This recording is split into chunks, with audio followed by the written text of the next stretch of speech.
मित्रांनो, इकडे या साईडला बघू शकतात पडगेकरांचा रायफल. ज्या रायफलनी आत्ता काही एक महिना दीड महिन्यापूर्वी दहादा सरकारच्या दावणीला करार झाला होता आणि दहादा सरकारचं नाव या मुंबई बिंजोरला पुन्हा त्याच जोशामध्ये आणला आणि आता मला वाटतं चालू याच्यामध्ये करार संपलेला आहे. कारण आता मी 2-3 मैदानामध्ये बघितला तो नाव नाही लागत. आणि पेडगावचा हिंदकेसरी मैदान काल पण रायफल गटपात झाला होता. सेमीला घासाघाशी झाली आणि त्याच्यानंतर आज आदातमध्ये पण पलूनच्या 10व्या 98 मध्ये गटपात झालेला आहे. तर आपण विचारूया कोणता वासरू घातला आणि मुलाखत घेऊया छोटीशी. सांगा भाऊ नाव तुमचं. ऋषिकेश राजेंद्र साळुंके. कसं काय नियोजन केलं होतं आज? नियोजन ते मुंबईनंच केलं होतं, शेटनं ह्यांनी केलं होतं. हां, तर निमगावचं वासरू होतं सरदार म्हणून. आणि काल नानांच्या त्याच्यासोबत नियोजन होतं. 98मध्ये गाडी पळाली. 8 नंबर तासावर गट पास केलेला आहे. आजचा आदातचा हा, आजच्या आदतमध्ये. आणि काल पण छान गती लागली होती काल गाडीला. पण गती चांगली लागली गाडीला. काल 10व्या गटात पडलेली, गट काढला होता. सेमीफायनलला 5व्या सेमीमध्ये पळालो होतो. टाकाटाकीत मार खाल्ला थोडासा. 1 फुटाभरात खाली जरा जुगारा बसला गाडीला, त्यामुळे थोडासा पुढं तेवढा मार बसला. पण आता आज गट काढलाय. बरोबर. आता पडगेकरांचा आणि तुमचा संबंध काय बोलू?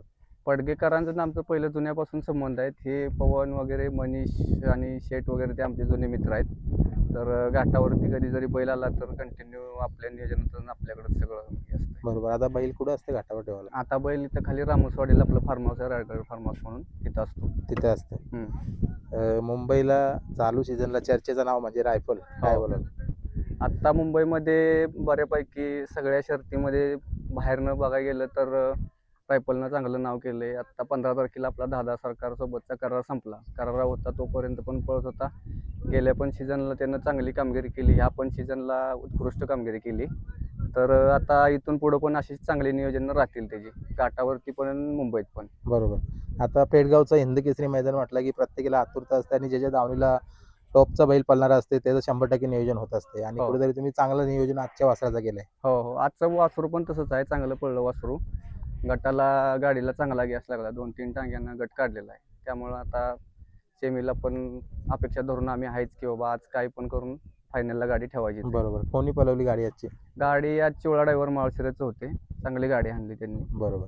आता पेडगावचं मैदान झाल्यानंतर मुंबईला बैल राहील का इकडे तुमच्या इकडे राहील? नाही का भाऊ, मुंबईला जाणार की बैल, मुंबईला जाणार. अधूनमधून घाटावरती बैल येणारच. आता ओपनची जी मैदानं पडतील, मोठी मोठी मैदानं, आता मला वाटतं माळशिरसचं 10 तारखेचं मैदान पडलेलं आहे. तर माळशिरसला चाललंय ओपनचं मैदान, चांगल्या नियोजनात पळायचं चाललंय नियोजन. बरोबर. तर मुंबईला खासदार केसरी मैदान झाला, त्या मैदानामध्ये घरच्या गाडीचा 1 नंबर झाला घरच्या होता गाडीने आणि 1 फोर नंबर व्हीलर केलेला. त्यानंतर अजून त्या ह्याच्या पण मैदानाला घरच्याच गाडीने एकविरेला 3 नंबर केलेला एकविरेला. मला वाटतंय. तर घरची पण गाडी आमची चांगलीच पळवते. गेला सीझन घरच्या गाडीनंच गाजवलं होतं इकडे घाटावर पण. तर आता या सीझनला जरा व्हायचं चांगल्या आणि मोठ्या पैऱ्यात पळायचं म्हणतो, नियोजन करायचं चाललंय.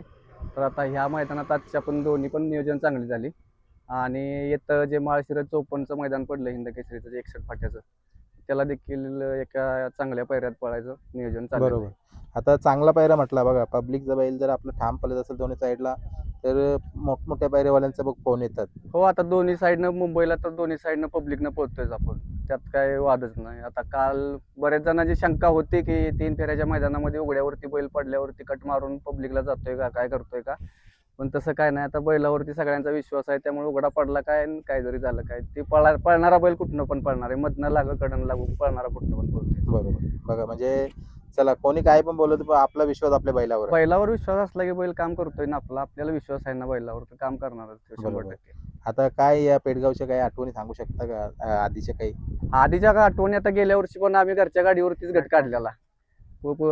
गेल्या वर्षी आम्ही मला वाटतं ह्याच मैदानामध्ये गेल्या वर्षी 7 नंबर 8 नंबर तासावरनं घरच्याच गाडीनं गट काढलेला. सेमीफायनलला पण आम्ही 2 नंबरला आमची गेल्या वर्षी पण गाडी उतरली, चांगल्या गाडीत उतरलेली गाडी. बरोबर.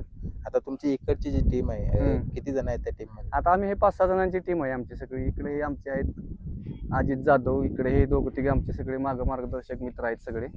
हे आमची 5-6 जणांची घाटावली टीम आहेत. आता आज काही 2-3 आले नाहीत, ते आता घरीच आहेत. ते घरी बैल असल्या कारणानं काल पण आलेली बरीच मोठी टीम आली. आता ही आणि ही मुंबईची सगळी टीम आहे, अजून तिकडे चाललेत, बसलेत बरीच अर्धी टीम तिकडे बसली, शेटी तिकडे जायचं. आता काय अपेक्षा असतील आज? नंतर पवनशी बोलतोय. अपेक्षा काय असतील आज तुम्हाला? अपेक्षा आता फक्त एकच आहे की आज बैल फायनलला ठेवून हिंद केसरी करायचाच बैल काय पण करून. येत्या काळात बैलाला आता जसं मुंबईमध्ये नाव त्यानं गाजवलंय तसं घाटावरती पण शेठचं नाव त्यानं चांगलं करावं आणि करणारच ही अपेक्षा आपली आहेच. बरोबर. पवन दादा, आता तुमच्याशी बोलतो मी. पवन दादा नमस्कार. नमस्कार. आता बघा मित्रांनो, रायफल आणि रायफलचं जिथं गाठ व्हावं किंवा गुलाल व्हावं तिथं पवन दादा नाही बोलणार असं होऊ शकत नाही. कारण आपण एवढ्या पण बाईट घेतल्या तेवढ्या बाईटमध्ये पवन दादांनी आपल्याला चांगल्या चांगल्या बाईट दिलेल्या आहेत. काय बोलाल, पेडगावचं नियोजन केलंय आणि काय दोन्ही नाही. दिवस तो पण 2-4 दिवस झाला आम्हाला इथे बैल पाठीच घेऊन येतो आणि जाताना परत रिटर्न घेऊन जातो. आणि कधी पण आलो का नियोजन हे दोघंच करतात. आणि किती जण आलेत आपले मुंबईचे? आम्ही 15 जण आहेत आणि 2 गाड्या गेल्या काल. काल आपलं आता बघू, काल पण सेमीला उतरली 2 नंबरला. आज अपेक्षा आहे का गुलालात राव बनून. बरोबर. मला वाटतं जर आपला पक्षा किंवा घरचा पक्षाने ही गाडी पळत होती, मला वाटतं आता तो बैल जर त्याच स्पीडला पळत असता तर पायऱ्याची पण गरज नसती लागली. पायऱ्याची तर गरज आपल्याला अजूनपर्यंत पडली नाही.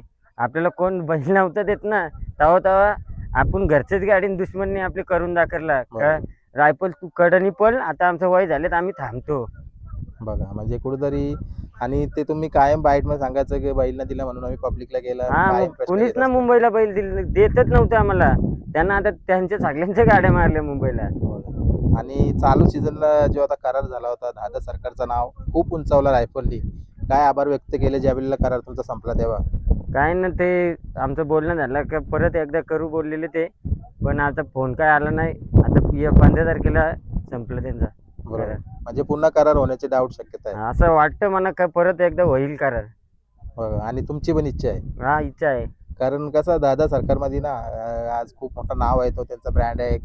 आज त्या नावावर बैल बनवला आणि कुठेतरी मला वाटतं तुम्हाला पण पहिल्यांदा पण अडचणी नाही आल्या तिथून नाही करारला. ना, अडचणी पहिले पण नव्हत्या आहेत आणि त्याही पण करीत होतं. ते पण नियोजन चांगलंच करीत होतं आपलं मनीषला आणि शेठला सांगूनच टाकलं होत होतं का कोण ते सांगायचं यो यो पायरा करायचा आहे.